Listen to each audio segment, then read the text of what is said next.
شوربة اللحمة بكل أسرارها. أول حاجة الملح بيديها طعم ونكهة ومش بيأخر تسوية. وتاني سر معانا هو المية المغلية، يعني هنضيف للحمة بعد ما نشوحها مية مغلية عشان تبقى دايبة معانا وما تشدش.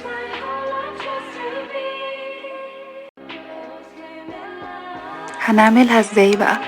هنحط معلقة زبدة بلدي أو سمنة على النار، وبعدين كام فص من المستكة.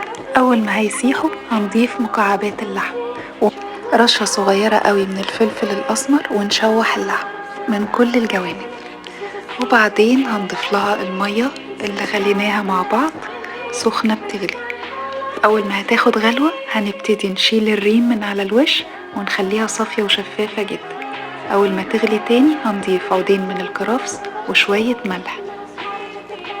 بعدين هنضيف ورق لوري وحبهان وفلفل أسمر مش مطحون. واحنا ضفنا التوابل بعد ما شلنا الريم علشان ما نرجعش تاني، لو حطيناها في الأول كنا هنرجع نضيفها تاني بعد ما نشيل الوش أو الريم بتاع الشرب، فعشان كده ضفناها بعد ما شلنا الوش بتاع الريم عشان ما نفضلش كل شوية نضيف توابل. هنضيف بقى معلقة صغيرة من السكر وهنسيبها على نار عالية تستوي 10 دقايق كده، وبعدين نهدي النار خالص كأنها شمعة ونسيبها تاخد وقتها في السوا جدا. هتطلع دايبة معانا وطعمها زي الزبدة، وأحلى طعم شوربة وأحلى طعم لحمة هتدوقوه في حياتكم. احنا عايزين نسيبها على النار لما الصوص بتاع الشوربة نحسه تقل شوية كده، طبعا نار هادية جدا وتكون زي الشمعة.